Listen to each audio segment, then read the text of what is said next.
I think my resume sucks. I apply to hundreds of jobs and I get no callbacks. I know I'm a great candidate, but no one wants to give me a chance. I'm getting hardly any interviews. I can barely get a junk email. Yes, that was me many moons ago. Just playing. It was not that long ago. But that's not me anymore. I currently work as a cybersecurity SOC analyst. I recently made a video talking about how I got my job as a cybersecurity analyst with no experience. If you haven't seen that, go check it out. And a lot of people ask to see my resume. Your resume is your first point of contact. It's your first opportunity to get a win. And it's the first impression you're making on people who have the power to hire you. Your resume matters. Look, I'm not a recruiter. I'm not a job guru. I'm a cybersecurity practitioner and a new one at that. I am one person who has done it once before, but that's more than none. And if I can, I want to help you. I'm going to give you the 3 things that I did to make a great resume. Then I'm going to show you on screen, talk about and compare my first resume all the way up until the resume that got me the job that I currently have. And I'm going to give you the template for it. The way you present yourself in life matters.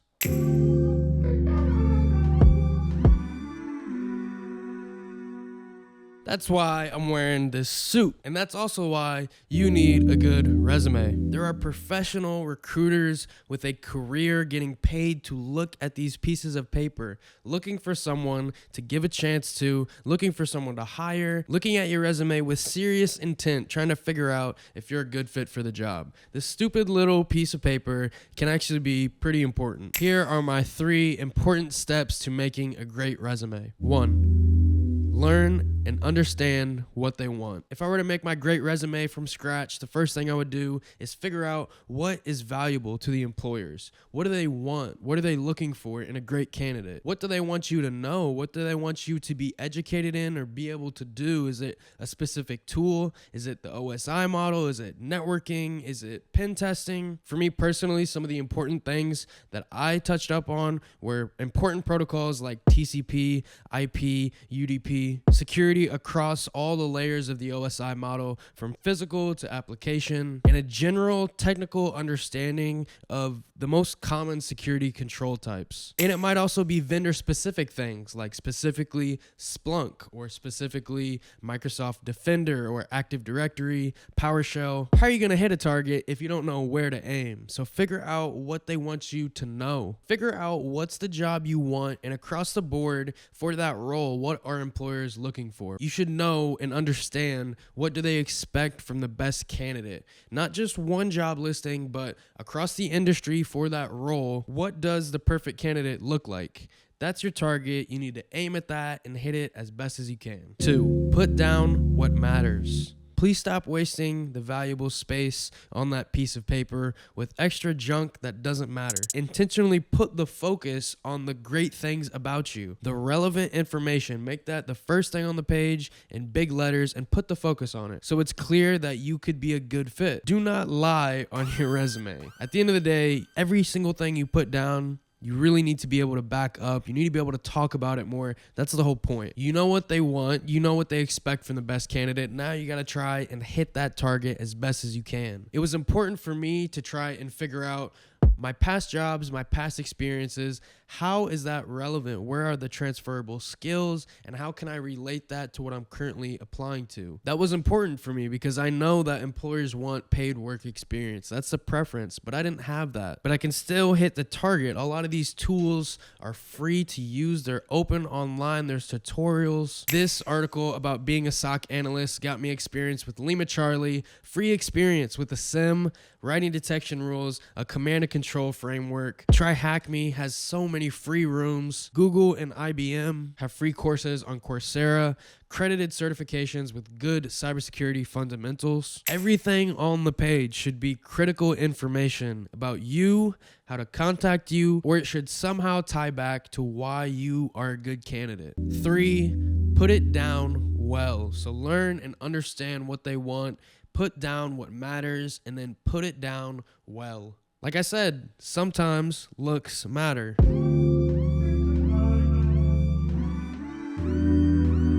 Now that you have all the pieces, you need to put them together well. Wording and indentation, I believe, matter. The way you format it, the way you present all this information is part of the impression that you're going to leave on everyone who reads it and looks at it. One thing I learned in college and after rewriting my resume over and over again is to intentionally choose strong wording, choose strong action verbs. I know it sounds stupid, but setting things up sounds a whole lot worse than supported mission critical infrastructure. Put it down well, so format it, make it easy to read, make it simple to understand and clear why you are a good candidate. Employers and recruiters have to look at a lot of these things, so making it easy to read and simple to understand could set you apart from all the other candidates right off the bat. At the beginning of my 6-month stretch trying to get hired into cybersecurity, this is what my resume looked like. The exact resume I got rejected and denied with a bunch of times. And for me, it's easy to see why, because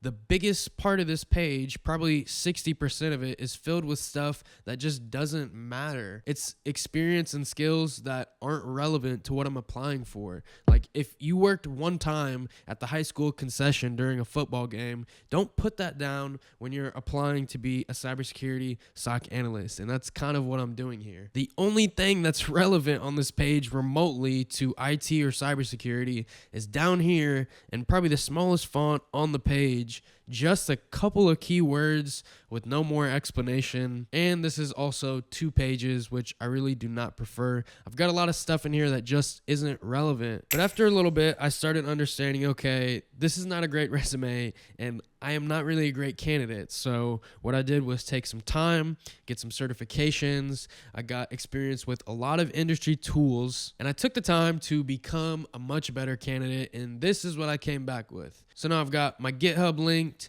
I've got some certifications. I know that a degree is valuable, so I list that at the top. Then I go right into my technical projects. This is much better. I kind of got a little crazy with the keywords here. A lot of technical skills. It's still 2 pages, and all this experience is still just not relevant. And finally, towards the end, once I rewrote this again and again, applied and got denied to many more jobs. And this is the final resume, the resume that legitimately, this is the one I submitted that got me the job that I currently work at as a cybersecurity SOC analyst. So as you can see, it's 1 page. It's a lot less words. It seems easier to read and better formatted. I've got my contact information here with a good LinkedIn, and pretty much everything else on the page relates to why I'm a good candidate. Immediately off the bat, I lead with my strong foot. I've got all these technical projects, which all have write-ups on my GitHub. Keywords, I've got an EDR, attack and defense home lab. I've got the names of the actual tools and the actual techniques. Lima Charlie, VMs, command and control. And all 5 of these are relevant projects to cybersecurity. And in the section for experience, I made my transferable skills much more apparent, and I tried to communicate why these past experiences that aren't cybersecurity would still make me a good candidate. I have a much better word choice. I developed infrastructure and processes, supported and trained users. I installed, supported, and repaired equipment. It's not cybersecurity equipment, but it's a transferable skill. So all in all, a whole lot better, a lot easier to understand, a lot more clear. And this is more aligned with something you would expect from the best candidate compared to what I very first started out with. If you want that template, I'm going to put a link to it in the video description below. Bottom line is your resume matters. It's important, but it's not a silver bullet. Even if you have the best resume ever, it's a small part in the whole process and the whole journey of getting hired, starting your career, getting into cybersecurity. You never know. Sometimes your resume may have been the difference. You might have been the perfect fit for a job, but your resume just wasn't quite good enough, so you got filtered out and you didn't get a chance to interview and explain and talk more. I hope something from this video was helpful. Please let me know in the comments what you want to see me make a video on next, and leave a like because everything matters.